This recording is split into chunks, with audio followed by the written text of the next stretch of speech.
Alright, Chapter 7, Growth and Development. Again, I don't own this material and defer use on providing lecture content only for my nursing students using this material. All content within is for educational purposes for nursing students and do not provide medical advice. So, this chapter we're going to describe principles of growth and development. Piaget, Erikson, and Freud, so those should be common to you. Freud especially because of childhood development, very much well known. Piaget and Erikson have different developmental models that we refer to quite frequently in pediatrics. There's a social moral growth development theory as well by Lawrence Kohlberg, and then discussing the nature versus nurture theory. The family-focused care as it approaches towards the child, factors that develop growth and development, and nursing applications of nursing theories and growth theories. So, growth and development. Whatever you learn about growth and development,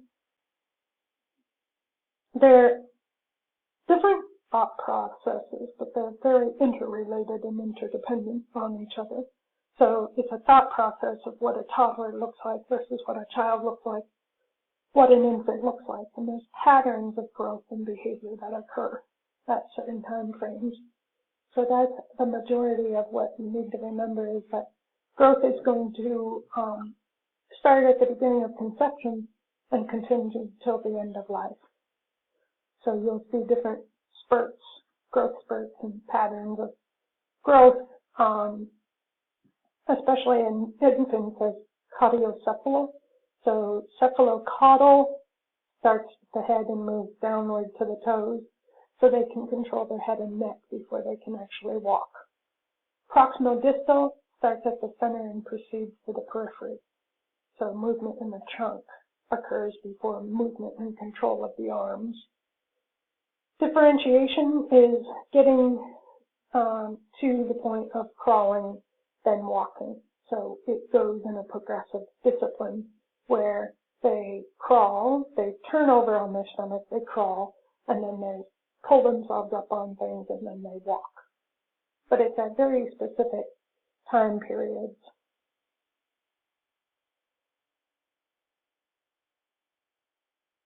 So Piaget, go down to Piaget.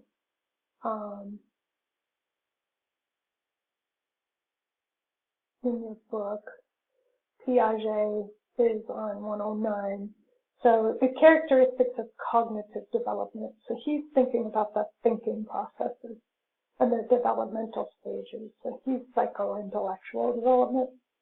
So the sensory-motor meaning hand to mouth, hand to mouth, hand to mouth, sensory-motor. Motor, senses everything through the senses.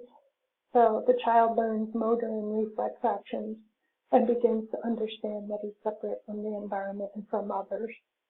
Stage 1 is the reflexes. So reflexes such as sucking is born. They're born with reflexes with sucking and moral and things like that to protect their neural development. Stage 2 is primary circular reactions, so coordinating reflexes, sensations, finds the thumb by accident, then finds pleasure in it, and then later repeats sucking for pleasure. The focus 4 to 8 months is in his environment and repeat actions that trigger a response. So the baby will pull a toy rattle to their mouth. That gets your excitement, your reaction, so he wants to do it again. Stage 4, 8 to 12 months, they're getting a repeated action and getting the effect, so they'll start shaking the rattle to make the sound. 12 to 18 months, they're trial and error, and they make a sound to see whether it'll get attention from you. If they get attention, then they'll do it again. So it's kind of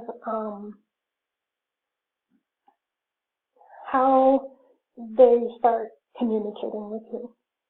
Inventions of new meanings and mental combinations. Then at 18 to 24 months, the child is learning that an object and a symbol represents events such as the appearance of a bowl and spoon means that dinner is coming. They'll start pounding. Okay. So then objects permanence is when they love to play peekaboo. This stage, they just love to play peekaboo with you. The pre-operational stage is from 2 to 7, and that's where they're learning language. Their symbols actually represent objects, so if you point to something, they'll be able to tell you what it is. And then their ability to think about things and events are not immediately present. They're oriented to the present, but they have no concept of time. They have no idea what tomorrow means. Their thinking is influenced by fantasy, and they have vivid fantasies and undeveloped sense of time. So they have imaginary sense. In the concrete operational stage, that's 7 to 11, just consider that the first, second, third grades. So they're getting accommodation skills, their ability to think abstractly, so they start doing math. And then they could ask a question and explain things back to the nurse. This allows the child to mentally manipulate this information. From 11 to adulthood, it's kind of your 5, 6, 7th grade on into high school. So that's the cognition is in a formal form. They're able to hypothetically and deductively reason, and they're teaching for adolescents. It might be wide range because they're considered many possibilities from several perspectives. So they start operationally thinking. All right. Freud is that whole thing with ID, ego, superego. So ID is the sexual energy that's present at birth and seeks to drive pleasure. The ego is the realistic part of the person, and that develops during infancy, and it's acceptable methods to meet impulses. The superego, it develops during childhood and contains values in addition to conscious thoughts. So Freud thought that there's two sides, a rational intellect and an irrational desire. So being able to think about others and do it, delayed gratification. Following the unconscious mind, which is driven by uncontrolled instincts that are irrational and seeking pleasure. So getting what you want when you want it, even if the timing's not right or others are affected negatively. This is kind of in the rational thoughts of the marshmallow experiment. I'm not sure if you guys are familiar with that, but if you give a kid a marshmallow and tell him not to eat it, and he'll get 2 when you come back, he'll really have to think about it not to eat it. Those kids that can wait until they get the second one are rare. It's that instant gratification thing. So the key stages for oral development is birth to 1 year, which makes sense because they're thumb suckers, nail biters. They're totally oral gratification, so sucking, biting, chewing, and eating. These people in childhood, if their oral phase was not met, they may become compulsive eaters or smokers. If you wean too soon, the child is being deprived of oral gratification. And then in the anal stage from 1 to 3 years, and if you just consider that, is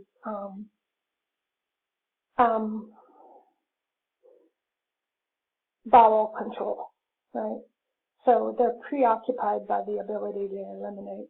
Their sexual urges are gratified by learning how to voluntarily defecate. And their sphincter muscles are maturing. So any test question about bathroom behavior, bladder is usually before bowel, and bowel is later, but bowel could be up to and including 3 years. So don't shit on the parents and don't get mad at the parent if they haven't gotten the kid completely off diapers and stuff by that time.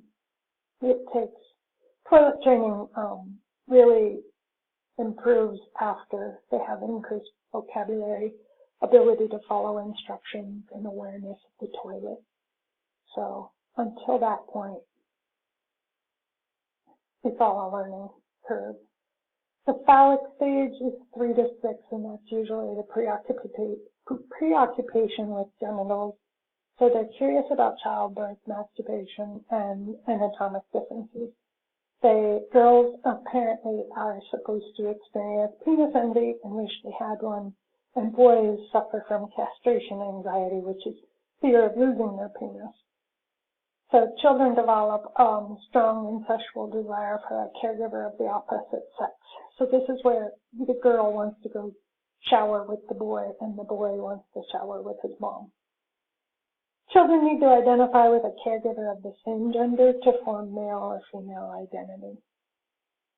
And then in the latency period, 6 to 11 years, sexual drive emerges, appropriate gender roles are adopted, and those conflicts get developed and resolved. The same gender peers and same gender caregiver they identify better with. And then on the genital stage, usually around 12 years of old, is when they're really struggling with their sexuality, changing social relationships, dealing with dependence, independence, learning to form loving, appropriate relationships, and manage sexual urges in sexually appropriate ways. So that's with Freud. And then the next one was Piaget.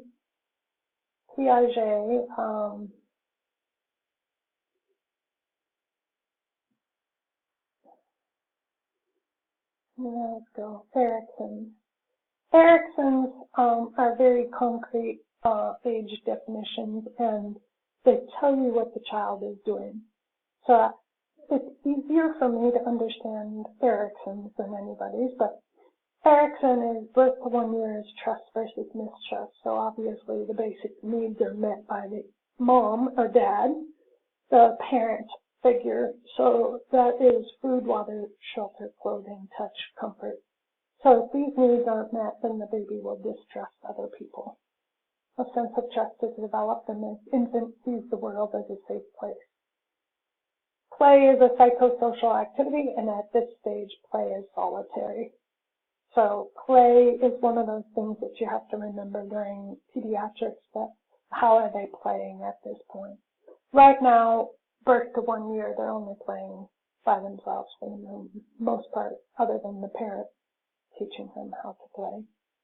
Autonomy versus shame versus doubt, that's 1 to 3, and that's when they learn to control their bodily functions. Toddlers control their world by deciding when and where elimination will occur. Vocalizing, saying no. So just remember, autonomy, shame versus doubt. Autonomy means no, no, no, no, no, the terrible twos. Toddlers need to recognize their feelings and needs of others, and excessive autonomy could lead to disregard and inability to play with others. So you really want to have parallel play during this time. Parallel play means that they're playing next to each other, but don't have any common goal between the two children.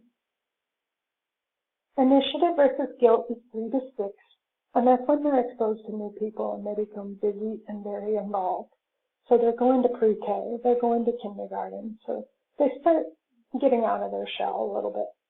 They develop a sense of conscience, and they constantly criticize for his actions, which could lead to guilt and lack of purpose. So play at this stage is called associative play. Just think about kindergarten and school and just having you have new responsibilities and you can act based on established principles, so school rules. Industry versus inferiority to 12. This is when the child develops interest and takes pride in accomplishments. Projects are enjoyable and they love to follow rules and order. So these are the little guys in preschool, kindergarten, that are very successful following the line on the floor. They develop a sense of industry and purpose and confidence. And if a child is unsuccessful, they may have a sense of inferiority. So they learn to balance and understand that she or he cannot succeed at everything, but there's always more to learn.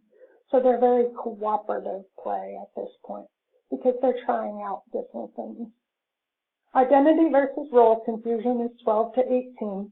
So you can imagine going back to 13 years old, what you were preoccupied with and how they're seen in the eyes of others. So they're establishing their own identity. They're trying out new roles, figuring out what works for them. And some confusion is good because it leads to self-reflection and self-examination. So that's a little bit about Erikson in a nutshell. Kohlberg has their own thoughts as well. Let me just find him. Kohlberg's 3 stages of moral development. So this one is moral reasoning and development. So there's 3 groups in his thought process, and that's pre-conventional, conventional, and post-conventional. So it makes it very easy. Pre-conventional is obedience and punishment orientation, individualism and exchange, and they're from 2 to 7. They follow rules that are set by the authority, and they adjust their behavior according to good, bad, right, wrong. Conventional have good interpersonal relationships and maintain the social order. For the kids 7 to 12, they seek conformity and loyalty. They follow the rule and they maintain social order. Therefore, post-conventional autonomous means that they have a social contract and individual rights and universal principles. That's 12 years and older, and that's when they construct a personal and functional value system that's independent of any authority figures and peers. So they start thinking on their own. So, question, which theorist reasons that cognitive development is sequential and orderly, moving from stages that are relatively simple to more complex? So that doesn't sound like Freud.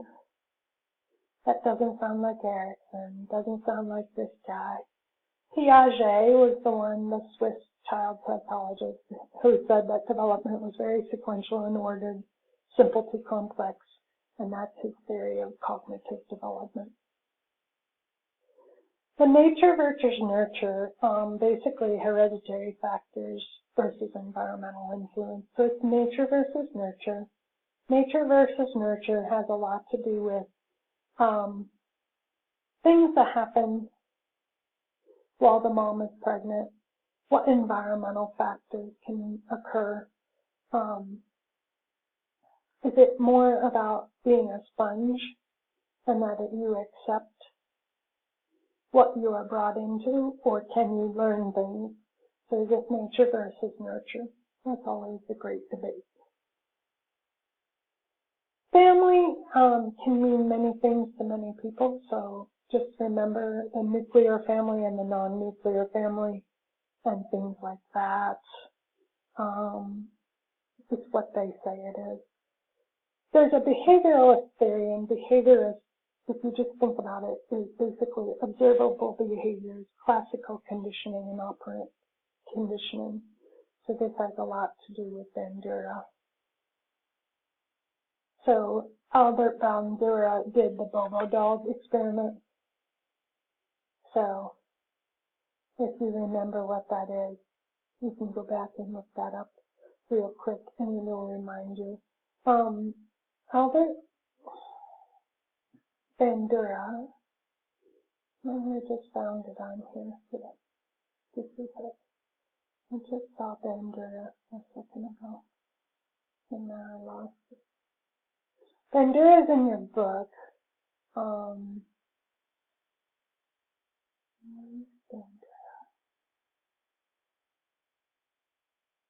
That's Erikson.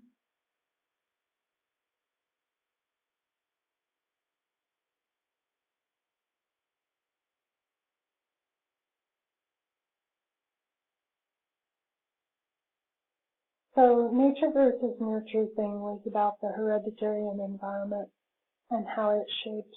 So nature and nurture both play a part in our shaping of our traits, capacities, and limitations. So hair and eye color, blood type, inheritable diseases, things like that, versus athletic and musical ability. So you know if you're a musical person that they always say you got it from your mom or your dad. Those are some things that you can get. So Pavlov, classic conditioning, a learned process of the response between an environmental stimuli and a naturally occurring stimulus. Operant conditioning is behavior based on rewards, reinforcement, and punishment. A lot of behavioralists think that children are born with a blank slate. Albert Bandura was born in 1925. He was the Bobo doll, power of observation. When children observe violent acts, they mimic them. When an adult was praised for those acts, the child was most likely to repeat them. He posited that children learn through observing others in their environment and for rewards and punishment. Intrinsic and reinforcement, such as satisfaction and accomplishment, lead to learning. Through observed actions of others, children develop new skills and acquire new information. So based on your belief of that, it's either nature and nurture, and what you are is basically a sponge, and you're taking in all of those things. So some factors that can affect growth and development include intrauterine factors. So when you're going through maternity, you should learn about torch syndrome. Torch syndrome is the live vaccines, the things that can hurt you in the environment as a growing uterus. So intrauterine poor nutrition has been led to low birth weight, slow development, comprised neurologic performance and immune status. Low iron can give you anemia. Maternal smoking, obviously congenital anomalies such as cleft lip, cleft palate. Ingestion of alcohol, fetal alcohol syndrome. A lot of maternal illnesses can also affect the baby, such as rubella, varicella, B19, parvovirus, all those good things. As we've already said, exposure to the mom of chemicals and radiation can also affect the baby. Premature events like prematurity and birth trauma also can affect the baby. So any baby born less than 39 weeks is considered premature. 37 weeks below, premature. 32 weeks, severe premature. So premature children catch up with all the milestone tasks by age 2, but they are certainly behind the realm of the other kids that were born on time. So they have a lot of extra cooking to do. I took a student to the NICU and he told me it's kind of like an oven in there. They're just continuing to cook them. So basic needs of the child, you know Maslow's. If you don't, please make sure you know it now because Maslow's comes back to everything. The social economic factors, obviously the cultural background, all of that. If you're not able to provide medical care, if you don't allow the child to go when they're ill, if there's a death of a child from a treatable illness, all of these things can occur emotionally, educationally, abandonment, things like that occur during childhood. And there's a lot of basic needs that just need to be met. Remember your Maslow's social economic food sticks with CHIP program, SNAP program, things like that. We try to get them into resources as quickly as possible so that they don't lag behind the rest of their cohort. All right. So what is it called when it refers to the mother's health and nutritional status while pregnant? So that would be intrauterine. Anytime you're in the uterus, it's an intrauterine factor. So again, like I said, if you take a look at torch syndrome, you'll know exactly what I'm talking about. The toxoplasmosis, other rubella, CMV, herpes, all of those things can occur and harm the infant. So in this chapter, we basically covered the general principles of growth and development, the psycho-intellectual, psychosexual, psychosocial, social-moral, nature versus nurture, family, behaviorist, social learning theories, all the learning theories that are required to know when you do pediatrics.